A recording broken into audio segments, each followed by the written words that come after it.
this week we are going to be watching, or we've already watched, Mean Girls. I was gonna say, I hope you've already watched it.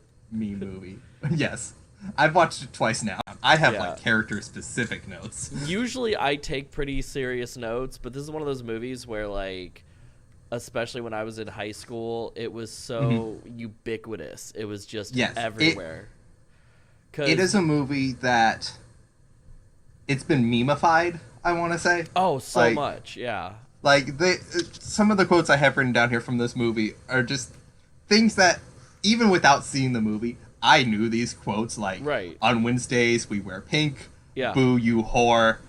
She doesn't even go here. They're just in culture now. If I'm not mistaken, this came out when I was in 8th grade going into high school. I want to say this was like a spring release, or like one of the big spring release films, or something like that. So like this movie came out like as I was going into high school. So and I was 8. Yeah. Oh, believe me, I have enough friends who are a decade younger than me right now. I get it. It was nominated by Writers Guild America Award, Tina Fey, for Best Adapted Screenplay. I remember that, and it was just one of those. It did not win that, but it was nominated. No. Yeah, and I remember hearing about it being nominated for that. I'm like, man, like, you know, that's a pretty, as a writer, that's a pretty like prestigious award, and for it to be this like high school chick flick to be nominated for something like that, it's just kind of at the time kind of unheard of, just because the genre didn't have any respect. And I remember critics really being positive about the film. Honestly, it's a genre that still doesn't have much respect. No one really like respects comedy movies. No, but especially like teen comedies, and I feel like what this movie did well was it was more of a commentary on being a teen and just even just a society as a whole, you know, whereas a lot of other teen comedies are just like teen comedies to be teen comedies about like you know, partying and you know, jocks versus nerds and things like that, whereas this film did seem like it was trying to make some kind of statement. So no, I was homeschooled all the way through high school. So there are things in the beginning of this that I relate to. That was something I was interested in, was your view on it as somebody who was homeschooled. Like, I went through high school. It was just an outcast, but you were homeschooled. The opening line of "I know what you're thinking. Homeschooled kids are freaks." Shows an example of the spelling bee homeschooler, or that we're all weirdly religious or something.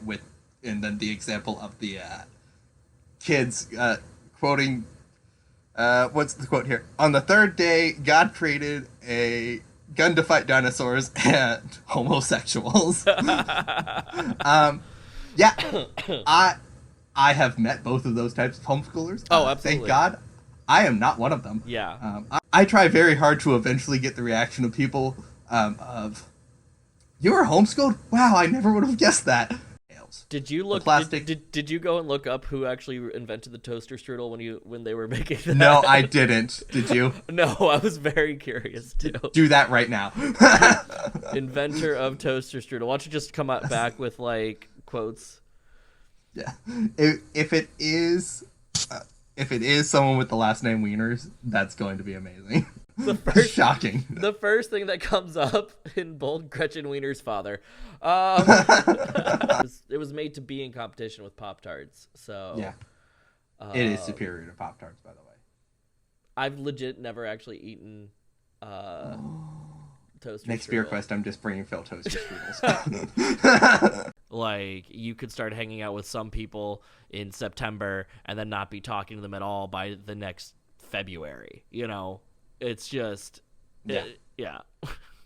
This has just become Phil explaining high school to me. Yeah, pretty much. Like, let me explain the high school tropes that are real and the high school tropes that you have to definitely suspend. So class president, is that a real thing? I still can't believe it. Yes.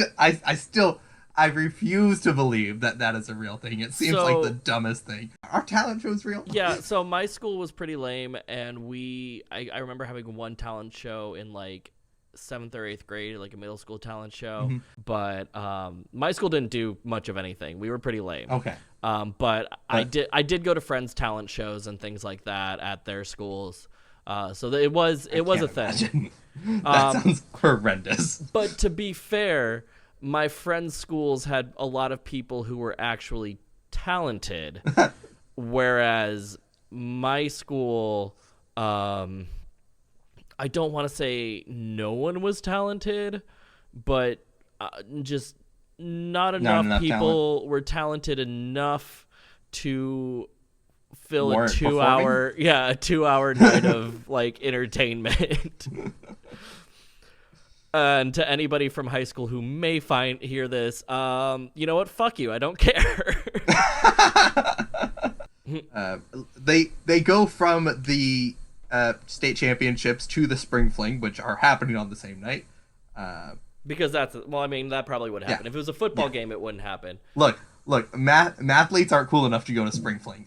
Right, that was probably the thinking, was like, oh, well, we can schedule this. Even they've got the math thing; they can come after. They're not going to look pretty anyway. Yeah. I think the one thing this movie did do well was it was like, hey, we're taking all these tropes and we're going to kind of like at the end flip it on its head, like show you like why these types of concepts are bad, which I don't think a lot of other teen movies were doing at the time. No. I don't think any teen movie at any point up to there was doing that, except for maybe like Breakfast Club. This was really kind of the Breakfast Club for like that generation, you know, like the Gen Xers had Breakfast Club and the millennials I'm gonna go out on a limb. I think this movie is more entertaining than Breakfast Club. And there are some 80s movies I love. I am not the biggest fan of the Breakfast Club. I think it is weirdly paced and just kind of slow. I first wrote down from the first time I watched this, this movie is quite the product of the early 2000s. It shows enormously in some parts. I had a slur counter for this movie. Oh, really? It's not as bad as I thought the first time I watched through it. They used the R slur 3 times. It was definitely more socially acceptable back then. To be clear, wrong now, wrong then. But it was definitely more socially acceptable. And to this movie's credit, every time it was said by Regina George. Okay, so you're supposed to be like this and kind of in a way that was like, oh yeah, this is the bitch of the movie. She's saying these things that you really shouldn't say. The whole, there's no caller ID if you go through an operator.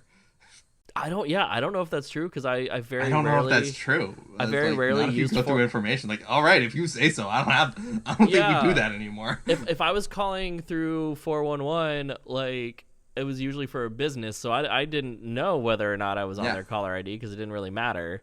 And also there was like a charge for it. I mean, this is, we also have to remember, again, she has rich ass parents. Right. We also have to remember this is like 2004, where text messages were like 10 cents, except for like after 9.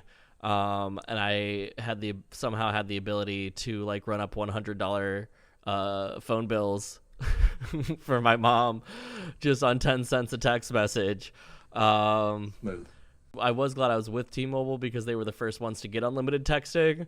So that was nice. But you could ask any of my friends from out of state when I was in high school how many of them had to say, don't text me before 9 o'clock. Don't call me before 9 o'clock. And I would forget. Oh, you with ADHD forgetting? How shocking. Or it was a friend on the West Coast and it'd be 9 o'clock here, but wouldn't be 9 o'clock for them. But thank you for listening. Thank you for watching. If you're watching on YouTube, like, subscribe, hit the bell, all that stuff. Otherwise, subscribe to it wherever you listen to podcasts. Yeah. If you don't want to see our faces, which is understandable. Completely. I don't want to see my face. Especially like my hair still isn't fully grown back out because I manically snip it, so I look weird as hell with short hair. So like, you know, if you wanna like just listen to this until my hair grows out and I look better, like, and I've lost, you know, wait till I get ripped, which is totally gonna happen someday. Hey, we're not gonna. Bottom line, we're not gonna tell you how to consume content. Do whatever the fuck you want. Right. Anyway, but we are in talks to have. Well, I am in talks to have possible guests on in the future with some friends, and hopefully get some other classics that maybe aren't classics to me or Kirk, but to other people who maybe have other classics that are from different perspectives, you know. So or movies that both of us have seen, but we know someone that hasn't seen, and we just want to talk about a movie that we like. Yeah. Or one that both of us haven't seen, and another person is really passionate about. Yeah. So yeah, we've got so much of this is getting out, So anyway, we've got a bunch of other ideas coming down the pipeline with this as it evolves and changes, especially because Kirk and I are both young white males, heterosexual, cisgendered white males who are into sci-fi and things like that. It'd be kind of fun. Two more white guys with a podcast, right? It'd be kind of fun to like pick the brains of friends of ours who don't have our perspective, even if it's just they aren't into the same kinds of films we are. You know. Please don't make me watch a horror movie. I don't want to do it. Yeah. God, Halloween's gonna be interesting. Anyway, thank you for listening or watching or whatever. Watch a Halloween comedy. Only so many of those, man. Okay, bye. Bye.